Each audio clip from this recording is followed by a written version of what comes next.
Oke, part terakhir, ke pembahasan terakhir dari bentuk akar, baik menyederhanakan operasi bentuk akar, lalu ada apa lagi itu biasa kemarin? Oh, rasionalkan penyebut bentuk akar. Jadi kurang lebih nanti ada 3 hal tersebut ya, yang kita coba bahas nih dari soal-soal yang kemarin keluar di kuis. Kita coba langsung lihat aja deh, nggak usah basa-basi. Saya share screen. Oke, yang sebelum-sebelumnya bisa dipahami tadi ya bentuk, oh sorry, apa tuh, bilangan berpangkat, notasi ilmiah, insyaallah teman-teman udah bisa paham ya. Sekarang kita coba lanjut untuk yang ke bentuk akar. Soalnya nih, yang pertama ini menyederhanakan. Kalau menyederhanakan pada intinya adalah nih, ketika kita menyederhanakan bentuk akar, kita mengupayakan supaya mengupayakan agar nilai yang ada di dalam akar itu paling sederhana alias maksimal mungkin dia adalah bilangan prima ya. Semaksimal mungkin dia adalah bilangan prima atau dia adalah hasil perkalian dua bilangan prima. Gimana contohnya atau caranya? Kita upayakan kita cari ya, cari dua nilai yang jika dikalikan adalah 80 di mana salah satunya merupakan kuadrat sempurna. Kuadrat sempurna itu yang bagaimana? Kuadrat sempurna itu 4, 9, berapa lagi? 3, 4, 16, itu 25. Mereka kuadrat sempurna dari 2, ya. Kan 2 kuadrat kan 4. 9 itu dari 3 kuadrat. 16 dari 4 kuadrat. 25 dari 5 kuadrat. Intinya kita cari nih, si 80 ini tuh ada nggak perkalian kuadrat sempurna dengan nilai yang lain. Berapa aja faktor 80? Kita coba tuliskan. Kita hapus dulu nih.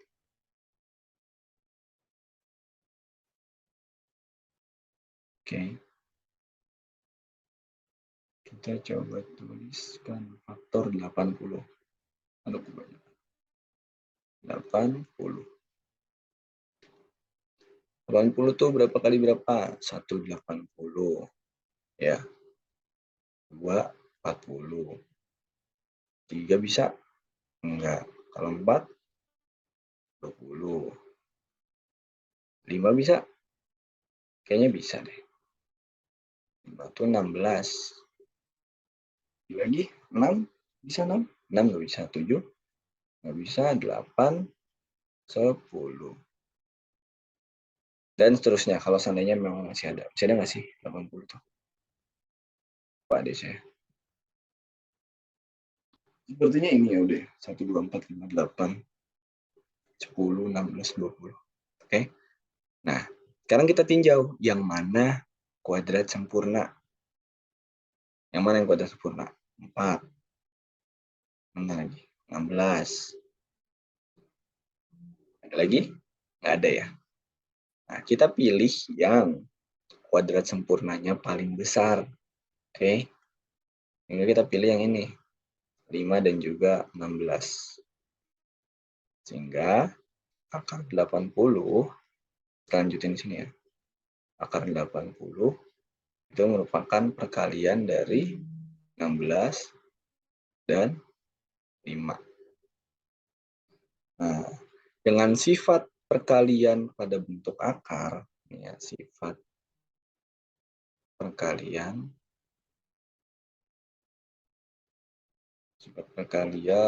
pada bentuk akar.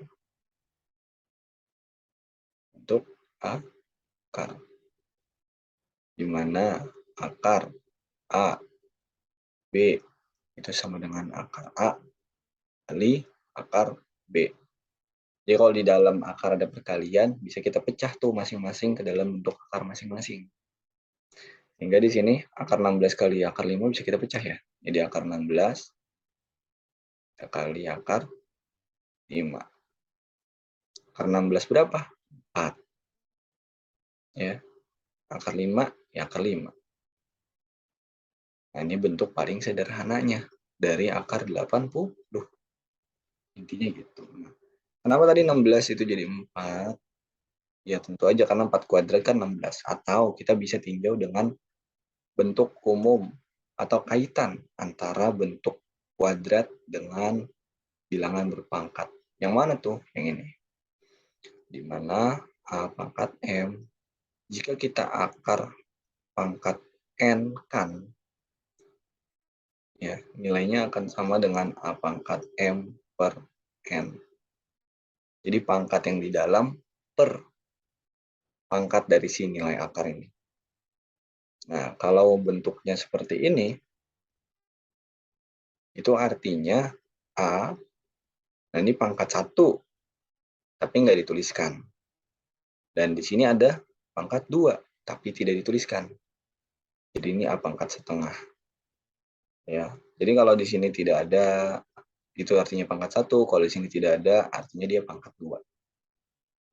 Oke, ini yang lumrah di dunia matematika seperti ini. Jadi jangan sampai nanti keliru. Nah, kalau tadi contohnya adalah akar 16. Akar 16. Akar 16 kan, 16 itu 4 kuadrat juga. Nah, tadi pakai sifat yang ini. Kalau di sini nggak ada angka di atas dari nilai akarnya, sejatinya dia ada nilai 2. Sehingga kita bisa ubah nih bentuk nih. 4 pangkat 2 di akar pangkat 2 kan, ke bentuk yang A pangkat M per N. Jadinya 4 pangkat yang di dalam 2 per yang di luar 2. 2 per 2, 1. Jadinya 4. Jadi akar 16 itu 4. Itu. Ya. Lanjut dulu contoh lainnya tadi, menyederhanakan lagi akar 72. Cari faktor 72. 72 berapa tuh guys?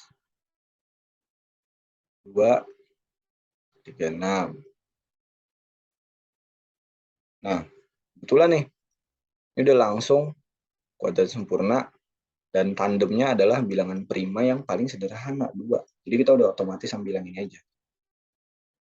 Ya, bilangan primanya 2, udah paling sederhana, dan udah ada kuadrat sempurnanya. Ini kita bisa langsung kerjakan di sini. Akar 72 sama dengan perkalian 36 dengan 2. Ya, perkalian 36 kita kali dengan 2. Akar 36 kali 2 bisa kita pecah. Akar 36 akar 2. Ini ada kali. Akar 36 itu berapa? 36 kuadrat sempurna dari 6. Akar 2. Nah, ini paling sederhana. Gitu. Terakhir, 243. Nah, ini agak panjang nih. Tapi step by step-nya sebetulnya sama kayak tadi. Dibagi 2 nggak bisa. Kalau dibagi 3, 81. Nah, ini juga berarti udah otomatis langsung dipilih. Karena kuadrat sempurnanya udah dapet 81. Dan bilangan prima paling sederhananya adalah 3. Kita langsung pakai yang ini aja. Akar berapa? 81 kali 3. Sama dengan akar 81 kali akar 3. 81 itu akar dari 9. 81 kuadrat sempurna dari 9. Akar 3. Akar 2, 4, 3. Sama dengan itu guys. Ini menyederhanakan bentuk akar. Ya. Selanjutnya setelah menyederhanakan bentuk akar, itu ada yang operasi di bilangan bentuk akar. Bisa operasi, masih menyederhanakan. Oh, sorry, kita menyederhanakan lagi dulu deh. Tapi sekarang ada variabelnya.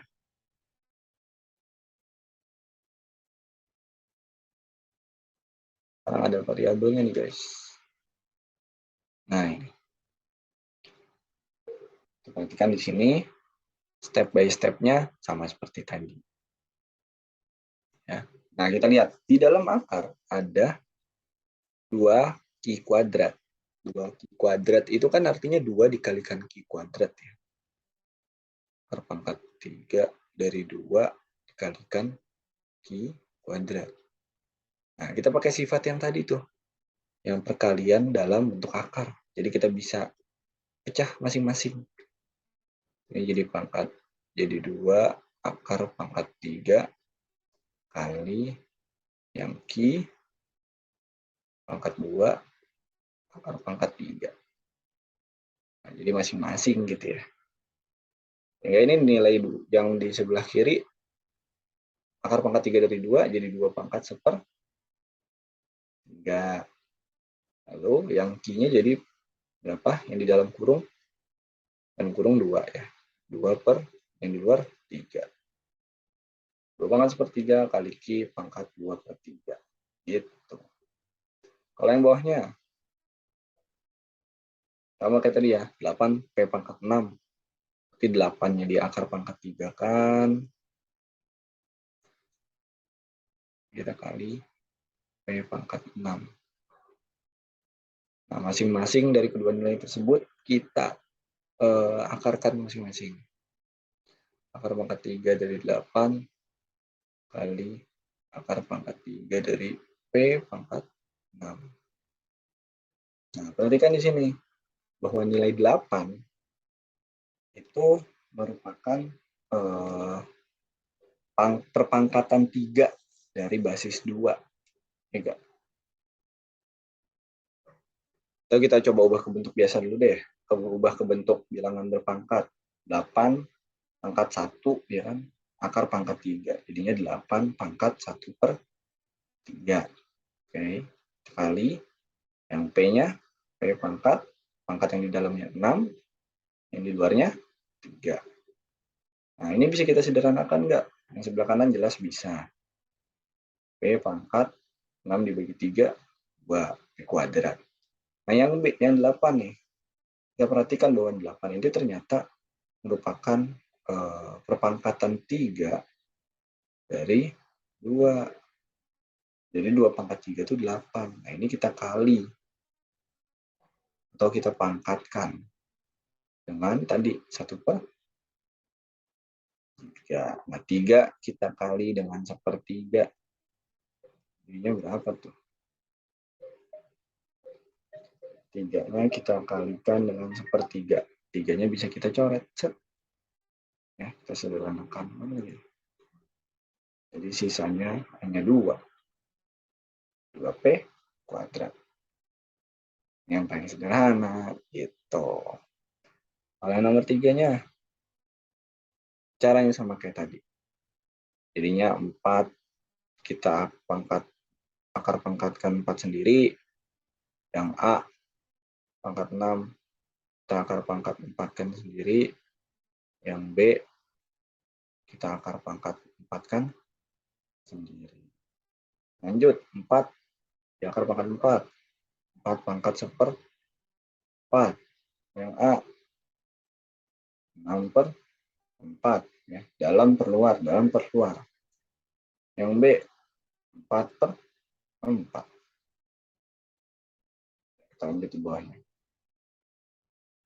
4 pangkat 1/4. 4 ini kita ketahui 2 pangkat 2. Ya. Sehingga kita bisa sederhanakan. 2 pangkat 2 kita kali dengan 1/4. A pangkat 6/4. 6/4 sederhanakan aja. Jadinya berapa? Sama-sama bagi 2 ya. 3/2. Yang B-nya pangkat 1. 4 bagi 4, 1. Nggak usah ditulis, nggak apa-apa. Jadinya 2 pangkat 2 kali 1/4 bisa kita sederhanakan. Jadinya setengah. Jadinya 2 pangkat setengah A pangkat ini setengah. A pangkat 3/2 kali B. Seperti itu. 2. Ya, masih menyederhanakan untuk akar, tapi kali ini dengan variabel. Yuk, kita lanjut sekarang ke operasi. Mulai menarik nih di sini nih. Setidaknya buat saya. Setidaknya buat saya ini udah mulai menarik.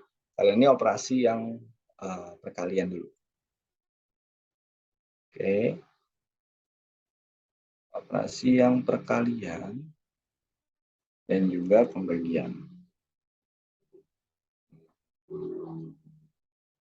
Di sini kita tinjau ada sifat yang menyatakan bahwa jika bentuk akar dikalikan, tadi ya, yang sebelumnya kita sudah pelajari, itu bisa kita pisah ataupun kita gabung.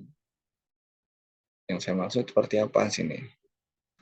Yang akar dengan akar kita kelompokkan di belakang. 3 akar 7 kan 3 kali akar 7. Kali 2 akar 2, berarti 2 kali akar 2. Kita bagi 12 akar 14. Saya bilang tadi yang akar dengan akar kita belakangin. Ini jadi di depannya 3 kali 2 kali akar 7 kali akar 2 per 12 akar 14. Nah, akar 7 kali akar 2 bisa kita kalikan. Tadi ya, nilai akar. Kalau bentuk akar kita kalikan, bisa kita gabung. Yang di dalam akarnya itu kita kali. Atau kita pisah. Gitu. Akar 7 kali akar 2 jadinya akar 14. 3 kali 2 akhirnya 6. Akar 7 kali akar 2, akar 14. Per 12 akar 14. Nah, ini udah sama-sama akar 14. Kita langsung bagi aja ya. Sama-sama bagi akar 14 satu jadinya.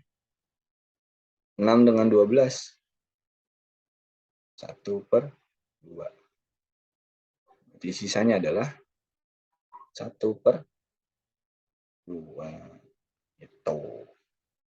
Contoh lain, misalnya 3 akar 3 sekali dengan 5 akar 2. Gimana duanya? Itu udah ada. Ini kita bagi dengan 15 akar 6. Caranya sama kayak tadi. 3 dengan 5 yang kita kalikan 15. Akar 3 dengan akar 2 jadinya akar 6 per 15 akar 6. Ya, ini kegampangan contohnya. Jadinya 1 jawabannya. Nah, di pembagian juga kita mengenal sifat nih pada bentuk akar. Kalau tadi yang perkalian kita bisa pisahkan, pun juga yang pembagian. Jadi kalau ada bentuk akar dari pembagian A dengan B, ini nih baik A ataupun B-nya bisa masing-masing kita jadikan bentuk akar sendiri. Akar A per akar B. Gitu. Jadi bisa kita pisah ataupun gabung. Itu berlaku di operasi perkalian dan pembagian saja. Oke. Kalau operasi penjumlahan dan juga pengurangan, ya sifat penjumlahan dan pengurangan aja intinya. Distributif seperti itu, tapi tidak yang berikutnya nih. Contoh yang berikutnya biar semakin terbayang, itu mengenai merasionalkan penyebut bentuk akar. Langsung aja di kebahasan yang terakhir, karena videonya sudah terlalu panjang sepertinya. Yang terakhir, di sini, merasionalkan penyebut akar. Jadi, kalau kita mendapatkan bentuk pecahan yang penyebutnya berbentuk akar, di sini penyebutnya akar 14. lalu ada 2 akar 3, lalu ada 3 plus 5 akar 7. Nah, ini kita harus rasionalkan terlebih dahulu di dalam dunia matematika. Supaya apa? Supaya logis, supaya dapat dipahami secara matematis. Rincian lebih detailnya saya jelaskan di kelas ya. Ini terlalu panjang nanti. Pada intinya, untuk nilai penyebut bentuk akar, mereka harus kita kali. Sekali lagi saya ulangi, kalau penyebutnya ada bentuk akar, mereka harus kita kalikan dengan nilai sekawan atau akar sekawannya. Apa itu akar sekawan dan bagaimana? Ini, akar sekawan dari akar A adalah akar A itu sendiri. Oke.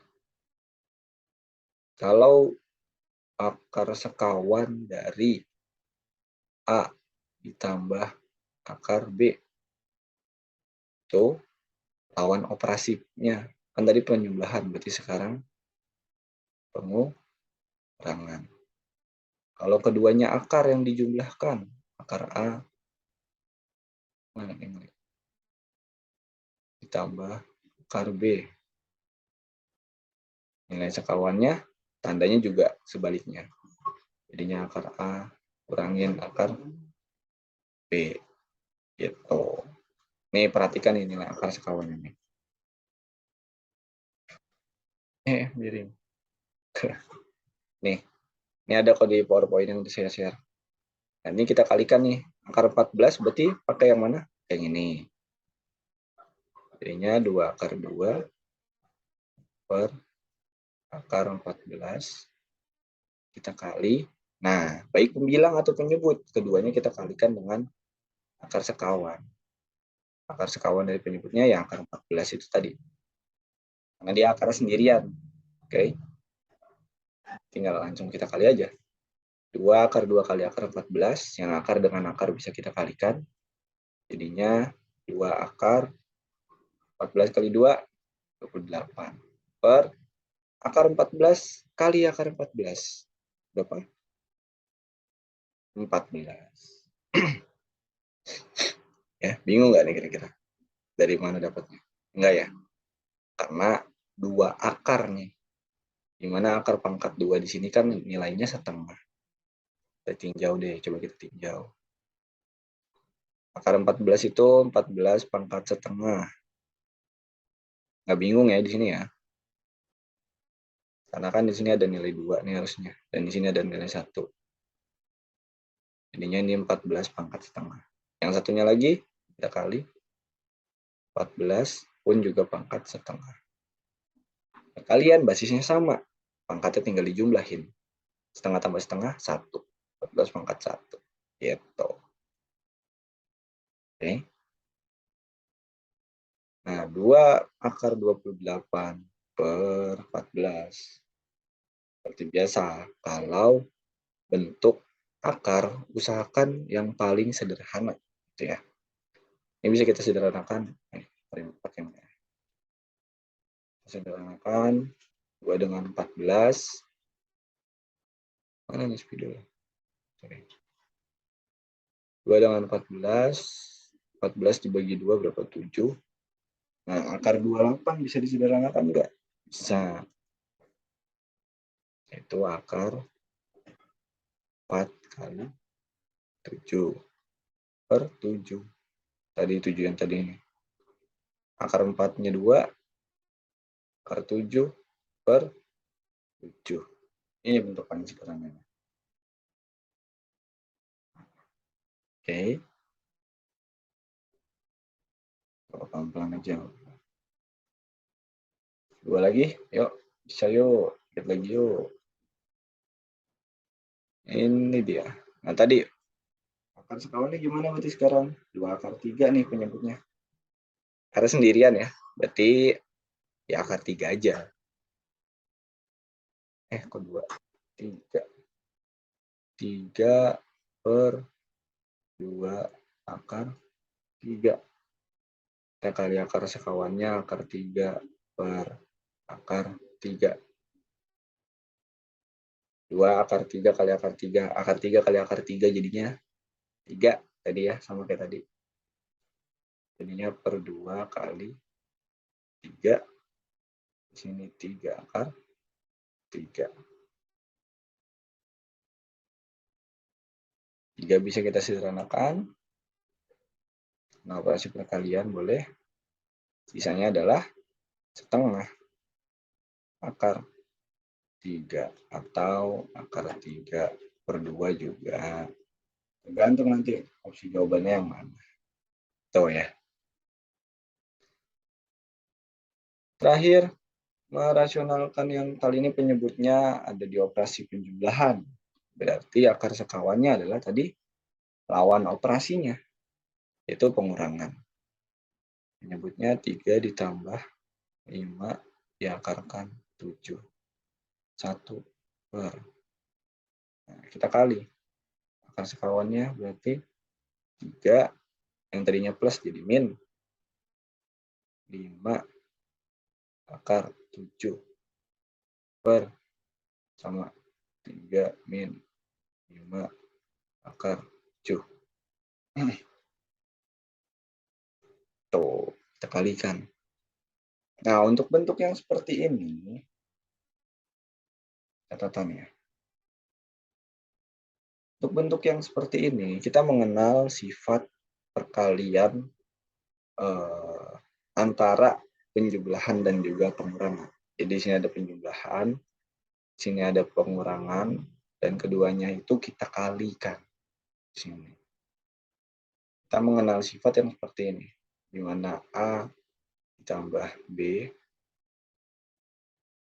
jika kita kali dengan A dikurangi B, itu hasilnya adalah A kuadrat minus B kuadrat. Oke. Ini karena hasil penurunannya ya. Tapi saya nggak rincikan di sini. Yang jelas kita pakai sifat yang ini aja. Di mana 3 adalah nilai A-nya dan B itu adalah 5 akar 7. Sehingga penyebutnya bisa kita tuliskan menjadi 3 kuadrat atau A kuadrat dikurangin B kuadrat. 5 akar 7 kita kuadratkan. Pembilangnya berapa? Ya 3 min 5 akar 7. Sampai sini. Coba dipahami dulu pelan-pelan. Tadi mulai ketinggalan nggak yang bagian-bagian mananya?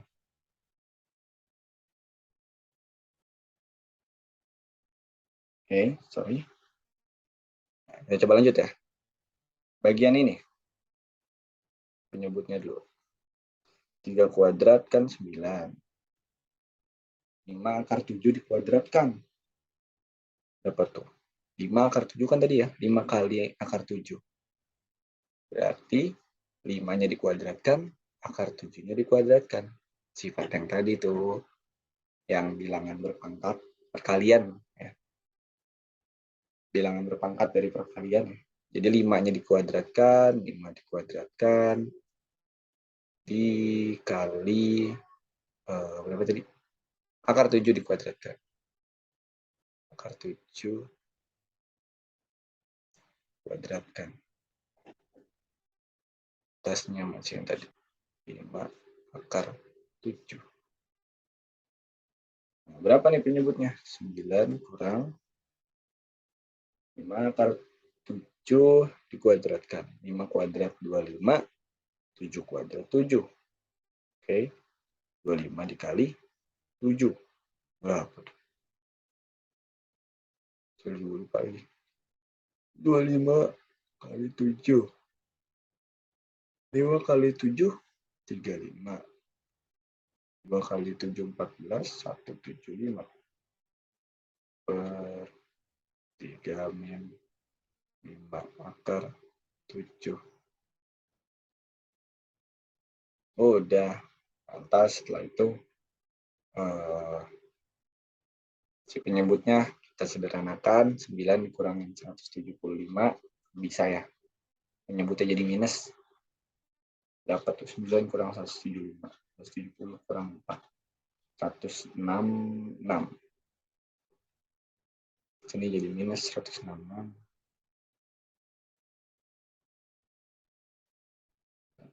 66 per, iya benar.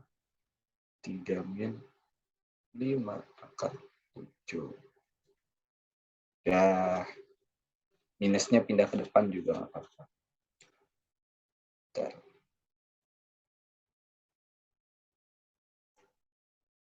Sini jadinya minus 3 minus 5 akar 7 per 166 gitu. Nah ini kebetulan nggak bisa disederhanakan jadi jauh lebih cantik, atau jauh lebih sederhana kok jadi lebih cantik. Tapi nanti kalau seandainya nemu bentuk yang seperti ini, misalnya 5 minus 10 akar 2 per 25. Nah ini bisa disederhanakan, jauh lebih sederhana bisa nih, karena di sini ada 3 nilai yang punya faktornya sama-sama 5. Ya, perhatikan di sini ada 5, setelah tanda kurang ada 10, penyebutnya ada 25. Nah, kita cek faktornya itu berapa antara 5, 10, dan 25. Faktor terbesar atau FPB. 5 ya. 5. Ini mereka kita bagi dengan 5. Ketiga nilai ini kita bagi dengan 5. 5 kita bagi 5, 1. Min 10 kita bagi 5, jadinya min 2. Min 2, min 2 akar 2 per 25 bagi 5. 5. Nah, ini udah paling sederhana baru nih namanya. Jadi diperhatikan tadi tuh. Nah, soalnya tadi kan 3, 5, dan 166 itu udah nggak bisa disederhanakan lagi. Jadi cukup sampai di situ. Kalau masih bisa, sederhanakan. Oke? Mungkin cukup, atau kalian silakan dibaca-baca lagi latihan-latihan soal yang sebelumnya saya share, karena nanti yang keluar dari sana kok untuk yang remedial, yang susulan, dan lain-lain kayak gitu. Jadi saya harap semuanya bisa coba untuk memahami. Kalau seandainya masih ada yang belum dipahami, boleh tanya ke temannya dulu mungkin yang udah jauh lebih paham. Tanya ke saya juga nggak apa-apa. Nanti semoga harapannya teman-teman semua bisa mudah dalam mengerjakannya. Oke, saya akhiri mungkin videonya untuk yang di bab kali ini, bilangan berpangkat, notasi ilmiah, bentuk akar, sampai merasionalkan bentuk akar juga. Semoga bisa dipahami. Nanti di bab berikutnya ada video lanjutannya lagi. See you di bab berikutnya dan video-video berikutnya.